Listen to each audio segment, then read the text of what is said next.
to a certain degree, that is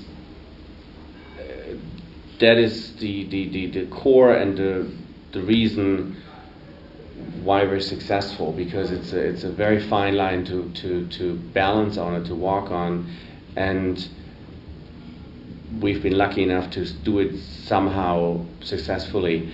There is no right or wrong answer, and I think there's also not one answer fits all. It really, with the directors that you know and you have experiences with and you have a past with a history with, you really learn to speak the same language and to see where can you push back without limiting the creativity. So you don't want to do it with a director that you don't know. If you come across too strongly, it's their project, it's their vision. It's our experience, and we may believe that we know where this is going to end up or what the best thing to do would be. But then you're going to find yourself remembering that it is still all in the creative's head. Most of the time, a director, even if it's a first-time director, will sit there and they will have a clear vision in their brain of how this thing should look at the very end. We have to understand that. You have to somehow disseminate that from the conversations, and then translate that into, using our experience, how can we achieve that, and how can we carefully maybe maneuver that in a way that we know is either more efficient or it's doable or it's achievable. Not even thinking about the budget at that time, at that point. Then you bring the budget in, and so I guess what I'm saying and what comes out of my convoluted answer is that there's so many aspects that play into that, between what is financially doable, what is artistically and creatively doable, what's technically doable, and how do I take all of that information and package it in a nice way and in a careful way, and don't find myself coming across either preaching or too strong, because what we really want to do is help nurture that creativity that sits within the project.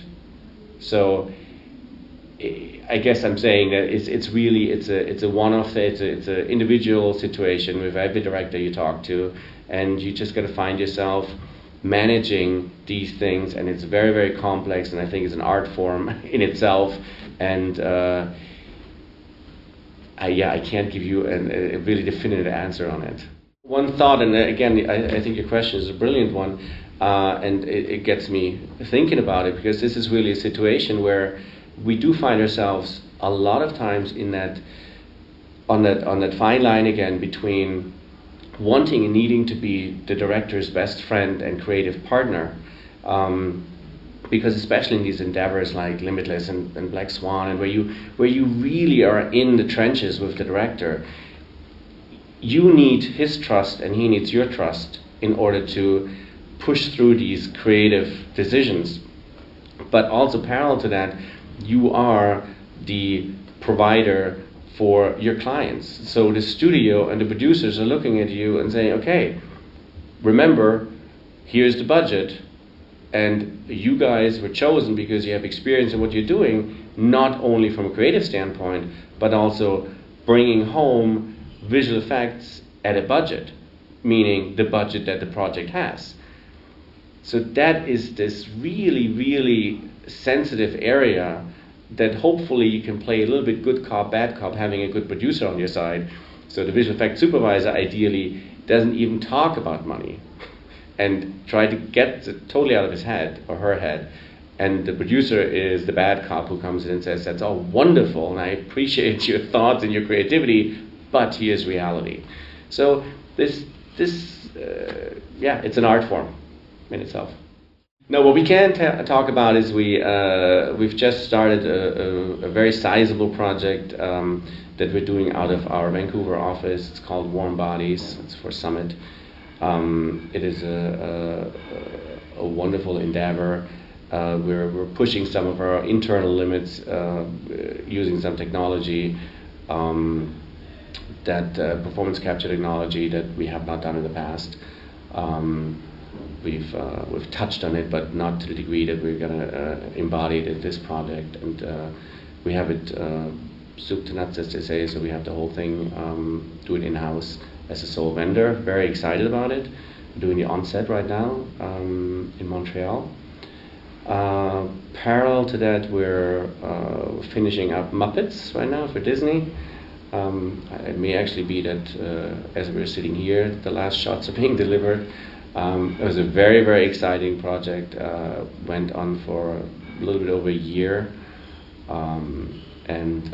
It's just, I mean, we have a very international crew in our facilities, but this is a movie that everyone is familiar with the characters and from their childhood, and it's a really fun thing to work on. Did that, we just finished Sitter. So there's a multitude of projects in-house that are being finished right now, and thank God, and hopefully to be continued.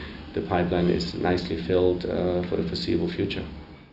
It's been amazing. I mean, my expectations were rather high, having heard from Pam how wonderful overtime she has when she's here. So I was very excited to come, and Marilena was, wonderfully in terms of inviting and then making this thing happen.